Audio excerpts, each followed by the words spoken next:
Des fois, je me dis qu'on va tous finir célib, sauf si les femmes acceptent de faire le premier pas. Toi, tu me regardes, je te regarde, tu me regardes, je te regarde. Pourquoi tu vas pas me parler? Je drague les hommes. Et oui, voilà, on n'est plus en 1950. On peut draguer les hommes. C'est pas grave d'envoyer le premier message. J'ai enfin compris pourquoi c'était dur pour les mecs de trouver une fille sur les applis de rencontre. Nouvelle vidéo, nouvelle réalité. Ce que tu vas voir ici, c'est du brut et du concret. Alors c'est parti. Des fois, je me dis qu'on va tous finir célib, sauf si les femmes acceptent de faire le premier pas. Les approches dans le vrai monde, elles sont devenues super intimidantes et surtout super gênantes. On sait à quel point les femmes se font oppresser, emmerder, intimider à longueur de journée, et on n'a juste pas du tout envie de venir en rajouter une couche ou d'être maladroit. On compte sur vous, mesdames. Sauvez l'amour. Faites le premier pas. On ne peut pas confondre les harceleurs, les hommes lourds qui ne savent pas respecter les limites, qui ne savent pas respecter un non, avec un flirt sain, avec un jeu de séduction plaisant, avec le fait de courtiser une femme, d'être dans son énergie masculine et de ressentir à quel point c'est agréable pour les deux. Ces différences qu'il y a entre nous et qui nous nourrissent et qui nous complètent. On essaie de lutter contre cette nature. Mais c'est dingue de voir aujourd'hui les hommes en Europe particulièrement, parce que je ne vois pas ça dans les pays de l'Est ou en Amérique latine. Aujourd'hui, ce que je vois devenir les hommes en Europe, mais j'ai peur. Ça me fait peur, les amis. Vraiment, on est en train, nous les femmes, d'être plus dans le masculin, les hommes plus dans leur féminin.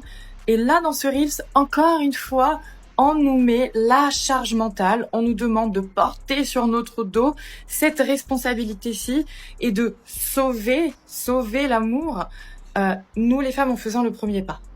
Oui, ça peut paraître plus confortable et plus facile pour vous les hommes d'être dans cette position où il n'y a pas de risque à prendre pour vous. Vous êtes là en attente, passif, et puis ça flatte l'ego. Ok, super. Je suis même pas sûre au final que réellement ça vous ferait plaisir et que vous vous sentirez dans votre énergie d'homme, dans votre pouvoir d'homme, etc. Je ne suis même pas sûre que ça vous exciterait réellement. On continue, de par ce message-là, à masculiniser les femmes et à féminiser les hommes. Et je pense que ça n'arrange personne. Restons déjà un petit peu à notre place. Et quand je dis ça, je ne dis pas de nous faire petits, de nous taire, de nous rétrécir. Non, je parle de déjà à notre place, là où on se trouve, de regarder tous les aspects, tous les angles de quelle est la place que moi j'occupe en tant que femme, en tant qu'homme. Qu'est-ce que j'apporte? Qu'est-ce que je donne? De regarder cette place-là avant de chercher à regarder chez l'autre. Responsabilisons-nous sur notre rôle de femme et d'homme. Un peu de sarcasme de l'homme au tout début, mais je pense que ça va être bientôt la réalité. Mais certains hommes, je pense, ont vraiment décidé d'opter pour cette stratégie. Et il y en aura de plus en plus avec le temps. Et oui, elle a raison. Il y a des hommes qui sont des harceleurs, qui ne savent pas respecter le non. Mais le problème, c'est que ces hommes ont été mis dans le même panier que les hommes normaux. Et aussi, il y a un problème dans son discours lorsqu'elle parle des hommes en Europe de l'Est et Amérique latine. Les hommes s'adaptent au marché. Ces hommes-là n'ont pas les femmes modernes de l'Occident, ce sont des femmes plus féminines, mignonnes et agréables à vivre. C'est pour ça qu'ils se comportent de la sorte. Le jeu n'est pas aussi déséquilibré en Amérique latine et en Europe de l'Est. Conseil pour les hommes, on dirait que cette grève de l'attention nuit plus aux femmes qu'aux hommes, mais pour autant, ne lâchez rien et concentrez-vous sur vous, et voilà, laissez-les croupir dans la tombe qu'elles ont eux-mêmes creusée. Ce n'est pas à vous de changer les choses. Vous avez beaucoup trop perdu au long de toutes ces années. Maintenant, c'est à vous de profiter. C'est à vous d'être gagnant. Toi, tu me regardes, je te regarde, tu me regardes, je te regarde. Pourquoi tu vas pas me parler? J'en ai marre, être dans la rue, que des eye contact. Des beaux gosses, je te regarde, je me trouve belle, je le sais. Des fois même, tu vas jusqu'au petit. Tu vois, vous regardez en mode... Mais le bouc après part. Il part. Pourquoi t'es pas venu demander mon snap? Pourquoi t'es pas venu demander mon numéro? Je comprends pas pourquoi vous faites des trucs comme ça. En fait, ça fout la rage parce qu'on se dit, mais est-ce que je me suis inventé une vie? Est-ce que là, depuis tout à l'heure, regardez peut-être le panneau derrière moi et me regardez peut-être pas moi? Alors que finalement, en fait, je sais que tu me regardais. Mais tu viens pas. J'ai l'impression que les mecs maintenant, ils viennent plus. Ils viennent plus aborder les meufs, ils viennent plus draguer. Je sais pas s'il attendait que peut-être moi je vienne vers lui, mais je ne le ferai pas. Moi j'attendais que tu viennes vers moi parce que c'est toi qui as commencé à me regarder. Je le sais. Donc pourquoi toi tu viens pas vers moi? Ça me brise le cœur. Combien d'âmes perdues j'ai laissées comme ça? Combien de beaux gosses? Combien de beaux gosses j'ai raté? Hein? Parce qu'ils sont trop timides ou je sais pas ce qui s'est passé. Pourquoi? Come baby, come. Come on. Et oui, ça sera comme ça maintenant. Pourquoi il n'est pas venu demander ton Snap ou ton numéro? Eh bien, tu verras la réponse dans les story time de tes copines. Et on se rend quand même compte que le problème se pose surtout quand le mec était un beau gosse, un tchad. La vérité, c'est qu'elle rate de potentielles opportunités ou d'amusement à cause de ses copines et aussi à cause de son manque d'initiative. Je pense qu'il faut que les femmes se disent que maintenant, si je veux quelque chose, je vais devoir aller le chercher. Être passive et jouer à la princesse ne marchera plus. Je pense aussi que lorsqu'un homme veut vraiment quelque chose, il va le chercher. Il va le chercher. Donc peut-être qu'elle dit qu'il y a eu échange de eyes contact, mais je pense que c'est surtout elle qui le désire plus que lui ne la désire. Sinon, il serait parti la voir. Mais voilà, c'est comme ça dans la plupart des cas. Les femmes désirent des hommes qui, en général, ont un statut supérieur au leur, pas forcément financièrement ou quoi, mais avec une valeur sexuelle plus attractive que les leurs et s'étonnent ensuite du manque d'initiative de ces derniers. Alors qu'ils ont le choix et, elles, des opportunités. Je drague les hommes. Et oui, voilà, on n'est plus en 1950. On peut draguer les hommes. C'est pas grave d'envoyer le premier message. Non mais peut-être qu'on va me dire oui mais Yona, c'est les hommes à venir vers toi, à te courtoiser, non. Ok, je suis d'accord. Mais moi il y a un moment donné, genre je sais pas, sur Tinder, je suis là, il y a un mec qui me plaît, je vais envoyer un message.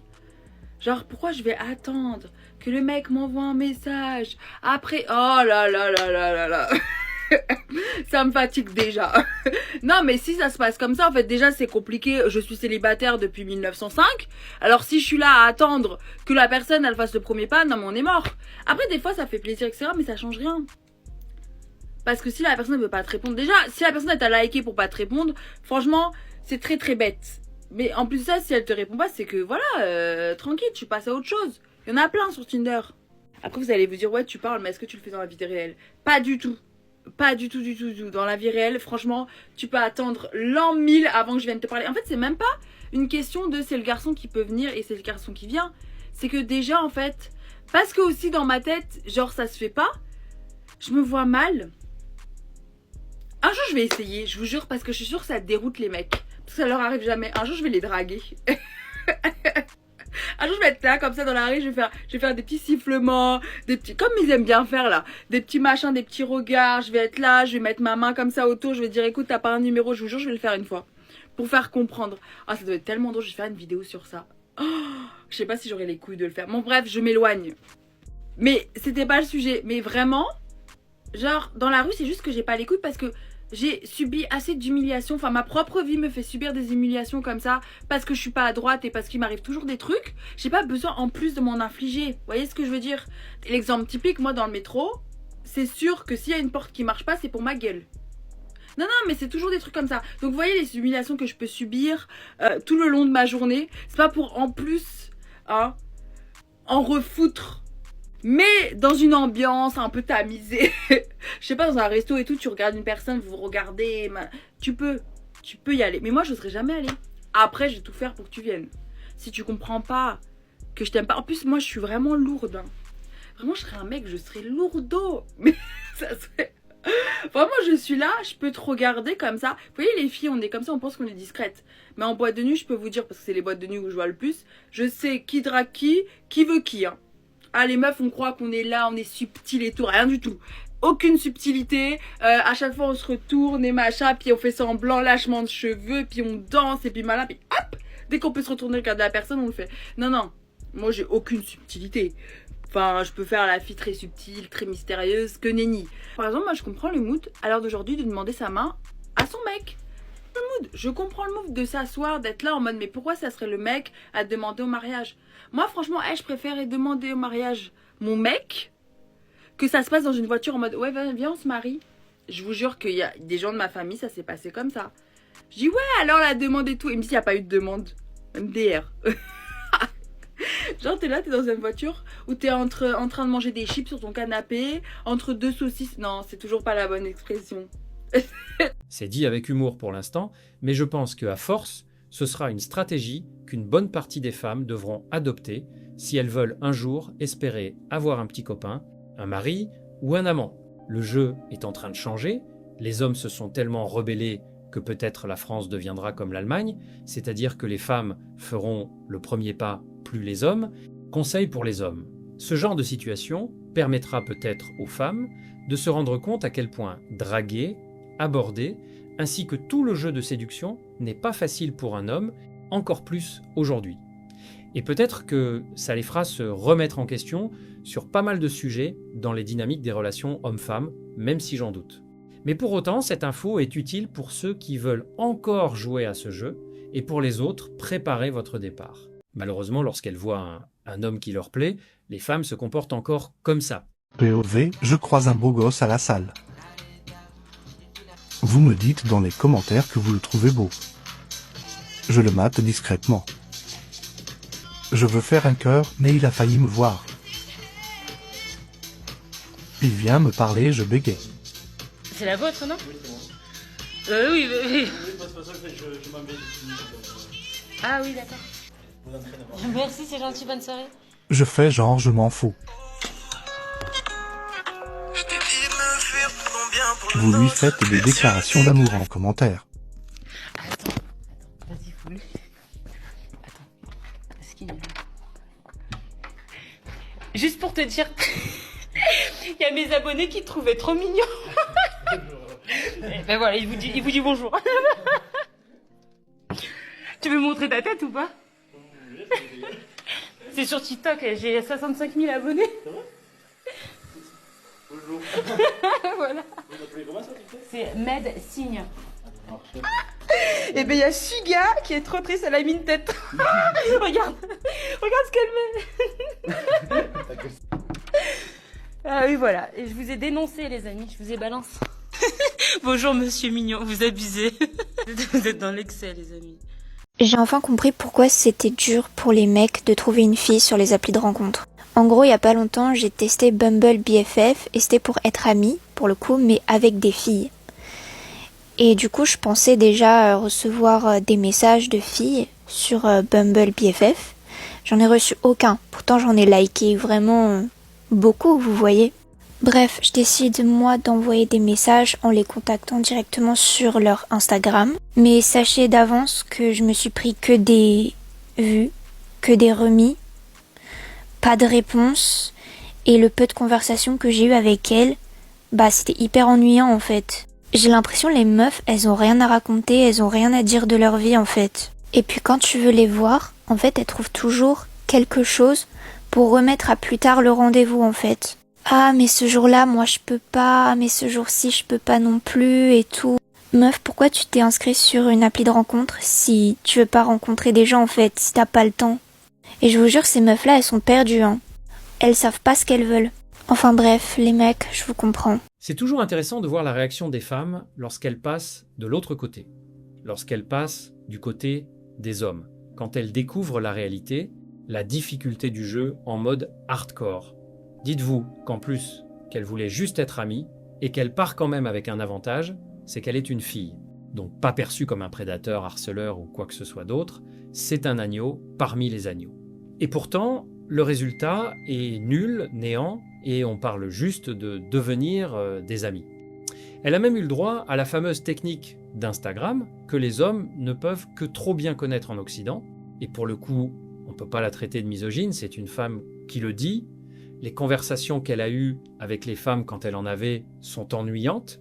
Elle a l'impression de ramer et de tout faire de son côté pour au final très peu de résultats. Et on se demande encore pourquoi les hommes refusent de draguer, d'aborder, pourquoi ils refusent de jouer les clowns. Conseil pour les hommes, finalement les hommes avaient raison depuis un moment. Une femme qui s'inscrit dans le but de faire ami-ami.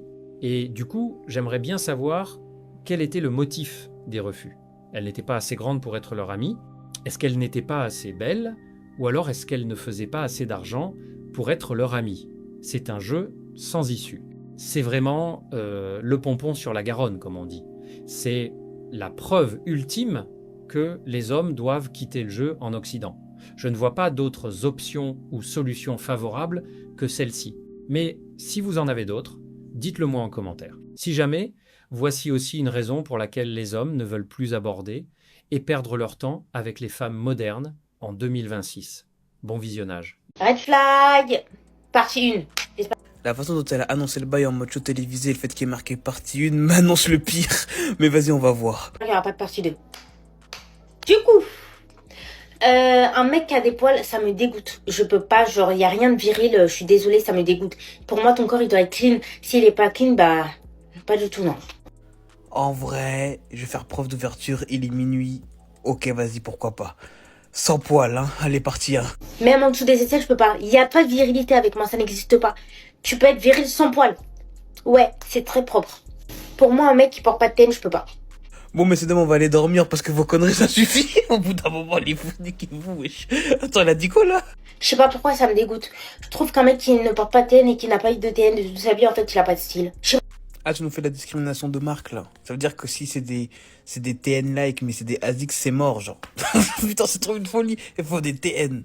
Faut des TN. Tu sais, dans une économie comme celle de Macron, même des TN, ça reste cher aussi, hein. Je comprends, mais j'aime pas, genre, je peux pas. Un mec qui a autre qu'un iPhone, je peux pas non plus. Steve Jobs a trop bien fait son boulot. Il vous a fait croire dans la tête que si vous avez pas d'iPhone, vous êtes pas normaux. C'est une dinguerie, discrimination technologique maintenant. Putain, vas-y. Je sais pas, en fait, la qualité d'iPhone, elle est trop... C'est un red flag, je suis désolée.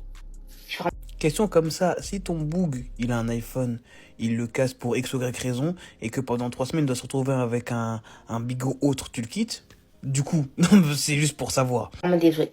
Un mec qui prend pas soin de lui, genre, je peux pas, genre... Normalement, tes mains, elles doivent être faites, genre, bien limées, tout magnifique, des mains d'homme, et t'as des pieds d'homme, pas des pieds crochus. Ils peuvent être crochus, mais, wesh, prends soin de toi, enlève les poils qu'il y a, fais-toi des soins de pied tous les mois. J'aime trop, sinon c'est un red flag. Mais tu peux sortir avec une meuf aussi, tu sais, c'est autorisé, hein, c'est possible aussi, hein. Genre tes histoires, alors ok, d'accord, on va peut-être pas ressembler à des Wolverine non plus, mais Chacal, tu peux sortir avec des meufs aussi. Un mec qui ne prend pas soin de lui, c'est un red flag, je suis désolée.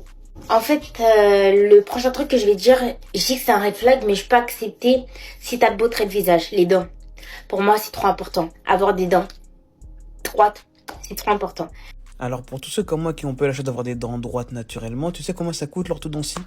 Tu sais comment ça coûte une opération en sueur odontique quand t'es gamin et tout ce que ça coûte à tes darons? Ça coûtait 7000 balles au mien. J'ai 2 petits frères, ils ont fait ça x3. Voilà. En fait, je peux comprendre que les critères physiques, etc., ça compte. Mais voilà, faut juste mettre un peu de contexte, genre, essayer d'être un peu compréhensif. Après, c'est un beau visage, ça comble. Ça comble. Si ton sourire, il est pas aussi catastrophique que ça comble aussi. J'aime bien. Voilà. Un mec qui n'a pas de fossettes. Je suis désolée, oui, ça réflexe, ça me stresse. Ça rajoute un petit truc. Je sais pas, ça rajoute un petit truc, je sais pas. Donc si je résume bien, ton bouc doit avoir un bête de sourire, des fossettes, des TN et un iPhone, sinon c'est mort. Doit prendre soin de lui et pas avoir de barbe. De poils même, je suis un baiser. De poils tout court. Après, c'est ses goûts, on va pas lui en vouloir. Elle a pas parlé de tal une seule fois dans la vidéo, donc déjà rien que pour ça, chapeau.